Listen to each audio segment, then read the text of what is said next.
Hi, this is Cosmin Pitigoy, CFO of Flywire, and I'd like to welcome you to another podcast of the CFO Thought Leader. This is episode 1093. Give you two. One is just subscriber growth, and we look at that across regions, territories, tier mixes, and that tells us sort of the health of our core business. We also look at the rest of the metrics around the distribution business. So we track our box office very closely for the films we do. And ultimately, at the end of the day, our goal here is to drive operating income growth. So one of the key things we've been able to balance over the last several years is that we can both grow top line and operating income at the same time. And that's been a very, very important part of the story of Crunchyroll as an anime business.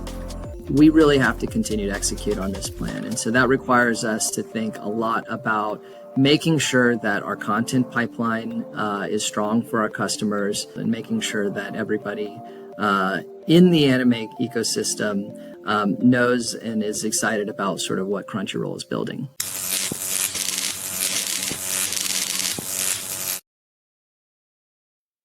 If you know the name Crunchyroll, chances are you or someone in your house is an anime fan.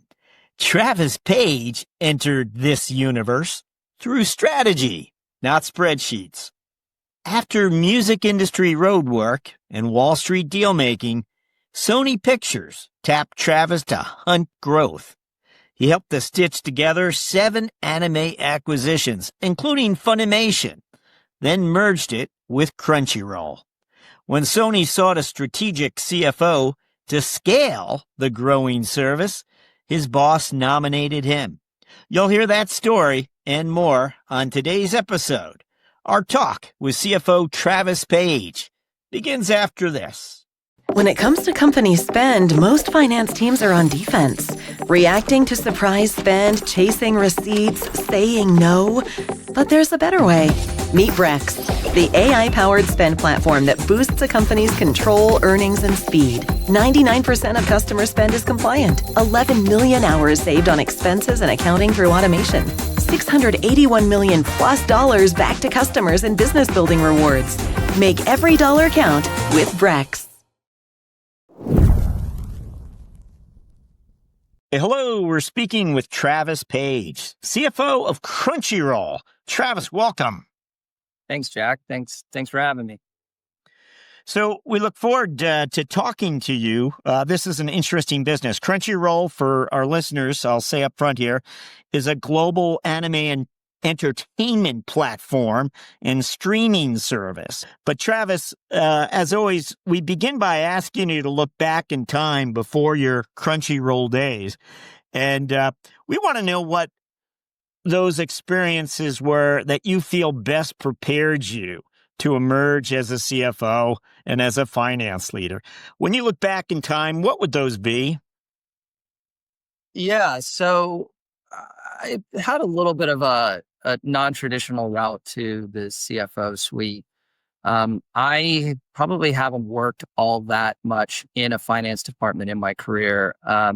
Prior to business school, I spent a lot of time in the music industry, actually in artist management. Spent a lot of time on the road early in my career, and then at a small boutique firm where I was spending a lot of time managing the careers of various independent artists. 2007 was sort of the nadir of the music industry. And that's when I realized I needed to hit the reset button. And I went back to business school and focused on finance. And then I went to Wall Street. I knew I wanted to stay close to entertainment. So I covered entertainment companies at Barclays Capital, which had just been rebranded from the Lehman Brothers days, sort of shortly after I had arrived. So I spent 2 years there, and I got that really aggressive crash course in investment banking. I thought I would spend 5. I had sort of mapped this whole thing out where I was going to spend, 5 years doing banking, and then sort of transition into the corporate world. But I ended up actually getting recruited about 2 years in out of banking to go be head of finance at a small public digital media company called Remark Media. There was an acquaintance there that I had spent a lot of time networking with, and was sort of looking for, to revamp some of the team. So that was really my only time I had worked in finance before getting into this role. Did that for about a year. There was management changeovers, and ultimately I ended up moving back to Los Angeles, where I went back to business and corporate development. So really focusing on deal making. Was at a company called Demand Media, which is now called the Leaf Group, which at the time had been one of the LA unicorns, Silicon Beach unicorns. And was there for a couple of years before ultimately I made the jump to Sony Pictures Entertainment. In the Sony Pictures Entertainment corporate development team, there was this view that anime was something that they wanted to invest in. It was nascent. They were looking at it as sort of a niche that they could throw some small investment in and become part of the portfolio of what they were doing. And I was a big part of that team that was sort of thinking through that strategy and looking for acquisitions. So in 2017, Sony acquired Funimation at the time, which was its sort of first anime streaming business that it acquired. And then over the next several years, did quite a few more transactions in Australia, in the UK, in France. Really building out the business and pulling all of these anime businesses together. Were you part of that? Were you out there? So I was the corporate development lead on all of those teams where I worked with, where we kind of worked through what we were doing and building out this whole strategy of trying to both invest in a growing anime business, but pull everything together so that we didn't just have the U.S. footprint. We had the global footprint. What distinguished, an attractive anime prospect, and I imagine it's revenues, but, help clarify for us, what got them on your radar when you said, okay, this is one we've got to take a hard look at?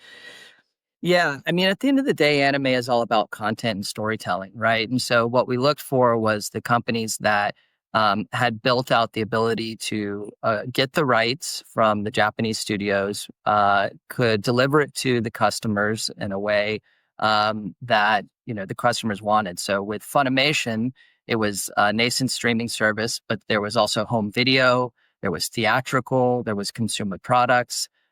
Similar businesses when we made these acquisitions in the UK and in Australia. Multifaceted businesses that focused on delivering anime across a couple different medium to the customers. So the ability to do that was a very, very important sort of part of the story. And you become an expert then on understanding copyrights. I mean, you would be able to identify quickly that this company has all of what they need. They have these relationships with the Japanese anime companies. They have them, nailed down.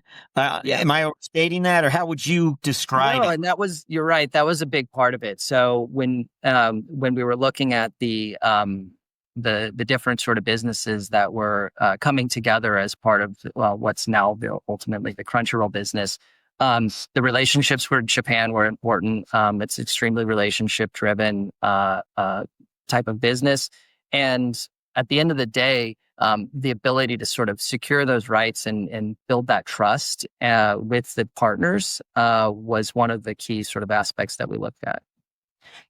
Are you traveling to these parts of the world when these deals are going down? Can you give us a sense of what your life was like? Sometimes, it depends. Oftentimes when you're doing an M&A deal, you may have to make at least one trip. But I think global communications, even before the pandemic put us all in this remote world, allowed us to do a lot of the work, from the Los Angeles headquarters. Yeah. And the Sony attorneys are working closely with you. Again, I'm struck by how you originally began to explain it to us. It's really the licensing, making sure they have the licensing. And that's something I think Sony's probably pretty savvy about. Yeah, I mean, it was a whole team of people. I mean, this was to get any sort of M&A deal done, especially one where the diligence matters so much there. It takes a village to really kind of pull that together. And so we work closely across all of our legal departments, the external advisors, whoever it was, to make sure that sort of what we were buying really was what we were getting. You become sort of the champion here, and for less of a better way of describing it, we'll go with that.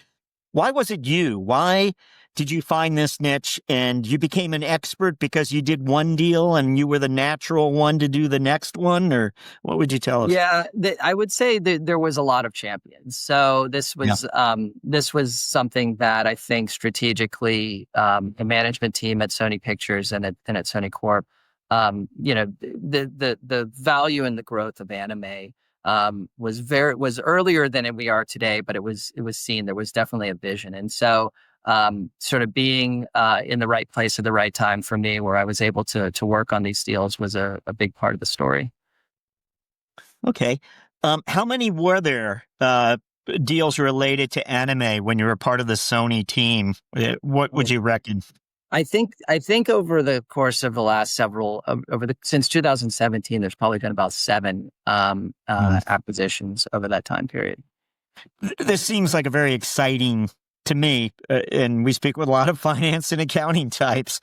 This is an adventurous and exciting sort of role. So I'm trying to get more of a flavor of, how you sort of became specialized in this area.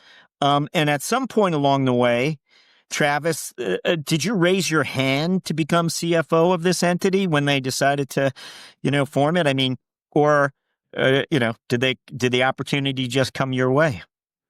It a little bit of both. So, at the time, I had gotten really close to the management team at what was Funimation at the time, which was the primary entity, because of all of this work we had done.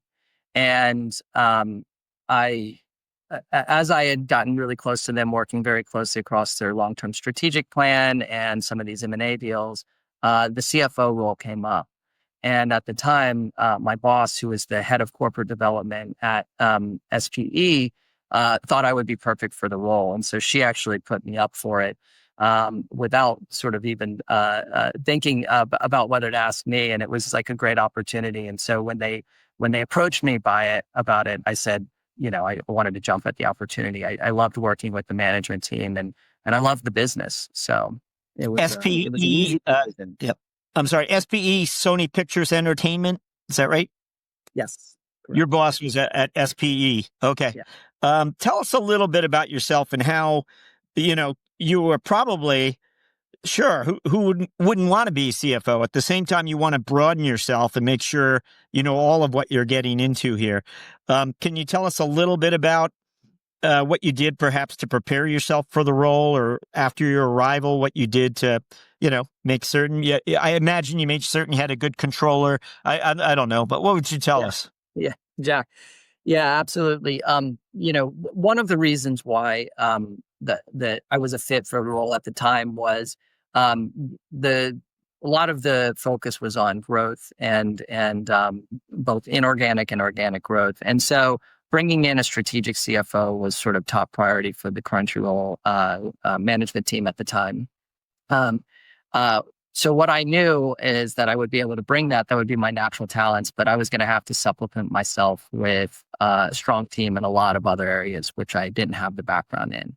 And so one of my first initial hires was to beef up the accounting leadership so that I wouldn't have to spend a lot of time getting into the weeds as much there. You're still always in more than you think you'll be, especially when you're trying to grow the business and go through and bring a lot of mergers together. But the idea of putting a strategic CFO in place is that they will definitely need to supplement themselves with a really strong team in a lot of other areas. And that's been a big focus for me, is to make sure that I had those people. Can you give us a sense, and there's a lot of components here we know to these businesses, and we've all become educated a little bit on streaming, but none of us are specialists, as you must be. There's a fast-growing global subscriber base. There's the complexity of licensing. There's the production partnerships. How am I doing? Are all these part of your world? Yes, all part of the world and all super critical to executing the business plan. Our customer base, Crunchyroll itself, we've announced we have over 15 million subscribers. They are spread across 200 different countries. The US is still our primary territory, but we have millions of subscribers in Europe, in Latin America, in Asia. So managing the complexity of that from a customer standpoint and an acquisition standpoint, and really being globally focused is one of the key sort of focuses that we've spent a lot of time adjusting, because a few years ago, these were primarily domestic U.S. businesses, and that has changed rapidly over the last couple of years. The second complexity that you mentioned there is the fact that we're licensing and co-producing a lot of content. Almost 99% of it is coming out of Japan. So it is not a domestic production business. And so we have to build strong sort of teams, both in Tokyo, but also working across borders with all of those Japanese partners to ensure that we are sort of delivering what they want in partnership with us in terms of like exploiting the content, really, really drilling down and making that franchise as big as possible. What does that mean for your finance team? How did you structure them in some way to complement what you were just describing to us? Do they have to be in Japan as well as the U.S.? We do have folks in Japan, and we do have folks across various regions, and particularly some of the most important regions for us where we have local operations. But we have tried to centralize as much as possible because you can manage a lot of stuff globally, out of a core finance team based in the U.S. That remains to be seen if that's something that we'll have to continue to evolve and look at. But it's a mix of regional and sort of global focused structure within the team. Now, this remains a joint venture between Sony and Aniplex. Is that right? It's a joint venture between Sony Pictures Entertainment and Aniplex, both of which are ultimately owned by Sony Corp. So it's an internal joint venture that really helps us align with Aniplex, who is one of the top anime producers in the world. They produce some of the top shows.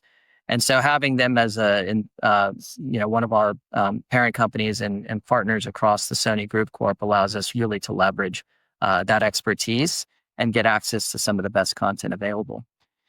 Does the joint ownership in any way influence your strategic planning or your capital allocation? It does. We just recently announced that we were creating a joint venture with Aniplex called Hayate, in which we will help build and create anime franchises more focused on the global market. The most anime which is created these days is still created with an eye to the international market, but also for the Japanese domestic market. And we don't operate in Japan. So this will be a joint venture which will allow us to focus on creating anime that has a little bit more lean towards the global international market. You have revealed to us somewhat the how content and access to content is such a big part of this venture's success. I'm wondering, this Sony Group ecosystem, in respect to this content access, can you give us a sense of, why Crunchyroll here is so well positioned to leverage that ecosystem or reach into it, or how does it help you? Yeah, I think the biggest thing is we have built out an incredible distribution network to be able to deliver anime and anime experiences to the fans really wherever they want. So we talked a little bit about the streaming platform, and that is our primary core business. But we operate in theatrical. We've distributed hundreds of millions of dollars in film and global box office and films over the last several years. We operate in consumer products. We do home video still. It's quite a robust business in the anime world. We also work with other third-party partners where we can sub-distribute some of our content to Netflix and to Hulu. Those are important part of the story for us as we sort of leverage all of our channels for distribution.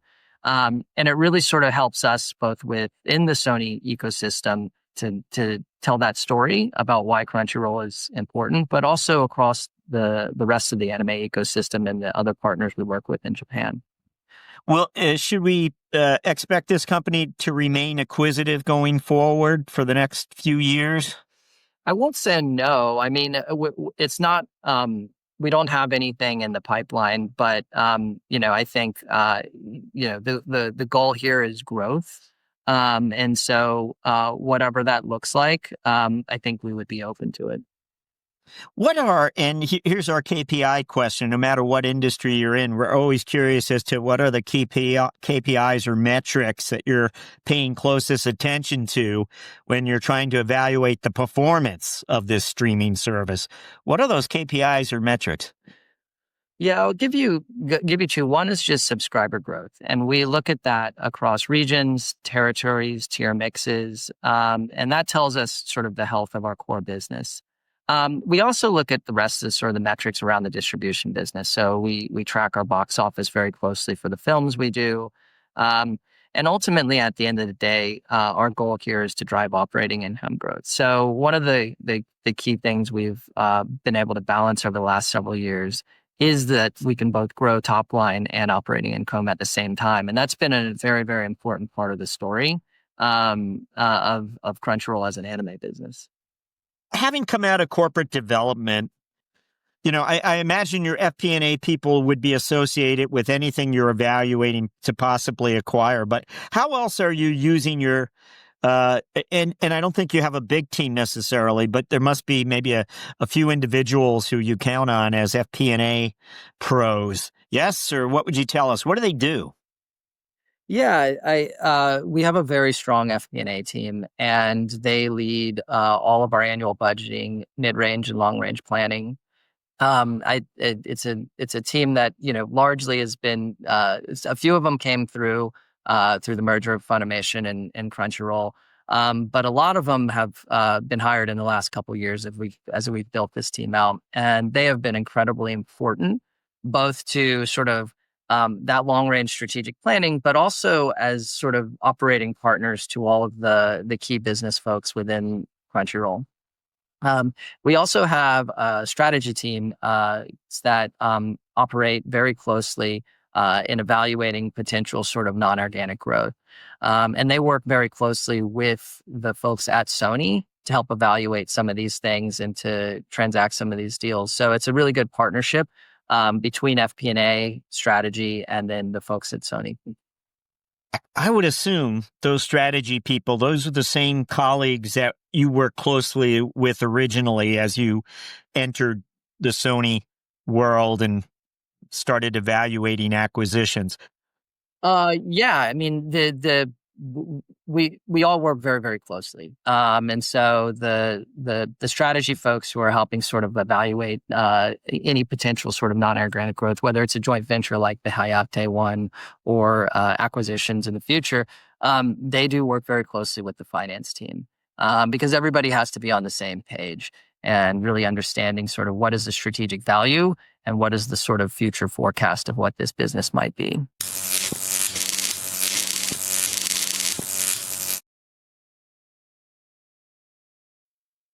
Yeah, I think one of the biggest sort of aha moments that I had in this front was when we realized that this business could be a growth engine.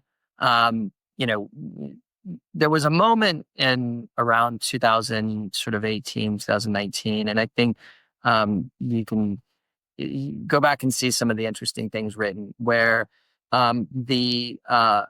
many people were programming the death of specialty streaming services.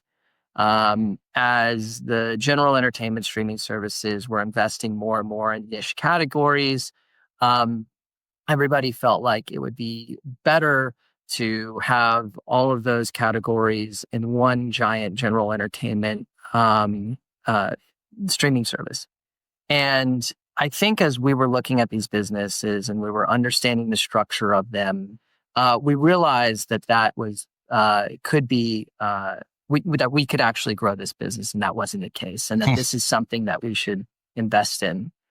I think if you think about how we can service the customer by putting all of our resources and focus on a tailor-made offering to the anime fan, it allows us to be more efficient with our investments in content than you might see elsewhere. We're not taking as many bets, and so it allows us for the structure of the business to not to be profitable despite sort of growing and being a growth engine within the streaming world. So that was sort of an aha moment where when we were looking at sort of the structure of how these businesses worked, we said, no, these can be growth engines. This is not the end of the specialty streaming services. And over the last several years, we've proven that out, with essentially tripling our subscriber base. Do you release those numbers? What is the subscriber base, or how has it grown? We do release them occasionally. Last number we've released was that we had crossed 15 million subscribers, and that has been about 3x since the Crunchyroll Funimation merger. And that is basically what you saw the opportunity for anime, just a demand, just this burgeoning demand. Is that what you sort of realized? There was no stopping this relative to other streaming services that were perhaps more, I think anchored? we saw the passion of the anime fan base. So when we were making these investments, in that time frame, we really, really saw the passion of the fans. And I think that was sort of the spark to say, this can be something much bigger. Over the last few years, what you've seen is it turn in from something that was more of a passionate sort of smaller niche in terms of the customer base to something that's become much more of a global phenomenon. And I think once you saw the big athletes and the movie stars and the musicians sort of wearing their anime fandom with pride, that's when it went from sort of this thing that was a little bit more niche to something that is very mainstream at this point. We've done collaborations at Crunchyroll with a number of big stars like Lady Gaga and Megan Thee Stallion, Logic. That has been sort of the story of the growth of anime over the last couple of years, is that it went from this niche thing to a global sort of phenomenon. What is the demographic really, though? Who is this?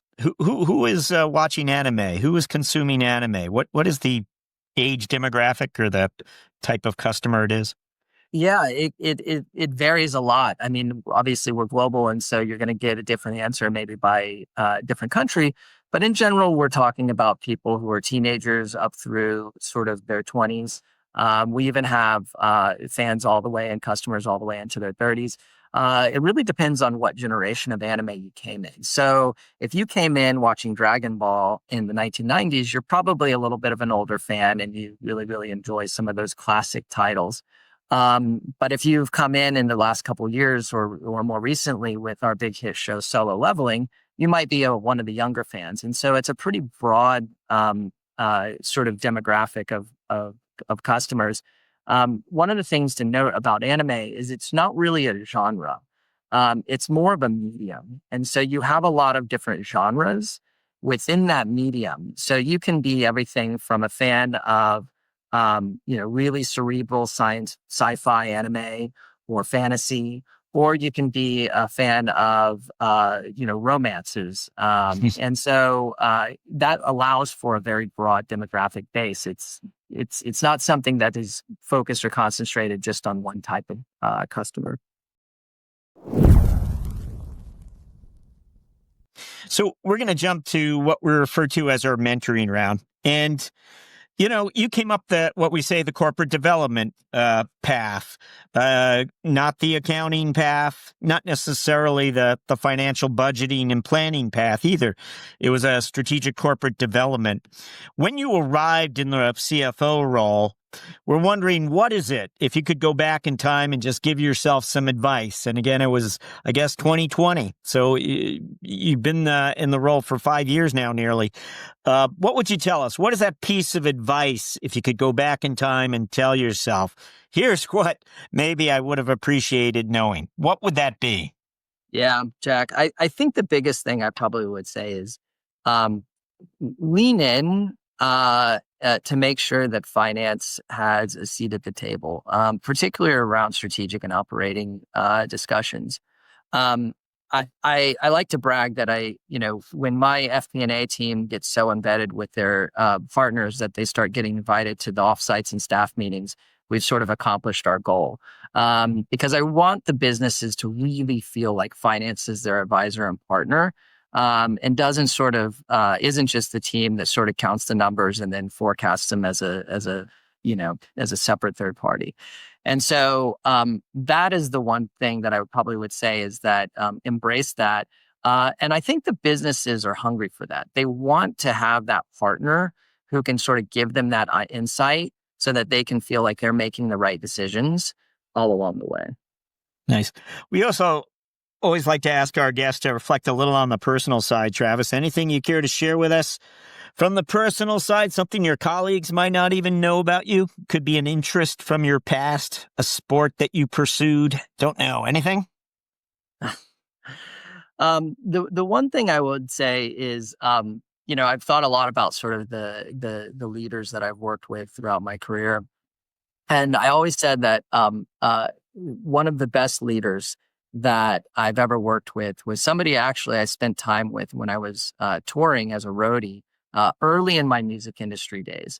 And what I learned from him is about sort of the true sort of essence of servant leadership, making sure that you don't leave your team hanging if there's extra work to be done. And I've carried that with me all this time. And it's been sort of an incredible sort of thing that despite every company I've ever been at, since then, he would still be one of the top leaders I've ever worked for. And I think about that a lot. Interesting, influential mentor. What about a book resource for us? Any book, maybe an anime book? Don't know. What I tell my team all the time, Drucker, read everything Drucker wrote and then go back and read it. It's not a finance specific book, but if you're thinking about sort of managing large organizations, which includes finance departments, there couldn't be a better resource than the godfather of them all. He wrote on so many topics that maybe was not his specialty because he was he covered so many areas. But he was way ahead of his time, even in everything from innovation to entrepreneurship. And so I've revisited him often throughout. Okay, good reference for us. Finally, we want to know what your priorities are for the coming 12 months. What would those be? Yeah, so Crunchyroll, we have such a great runway, and we really have to continue to execute on this plan. And so that requires us to think a lot about making sure that our content pipeline is strong for our customers, making sure that we are developing all of the phenomenal, excellent features within the membership and app that we're delivering, and being able to distribute that around the world and making sure that everybody in the anime ecosystem knows and is excited about sort of what Crunchyroll is building. Travis Page, thank you for joining us on CFO Thought Leader. Thank you, Jack.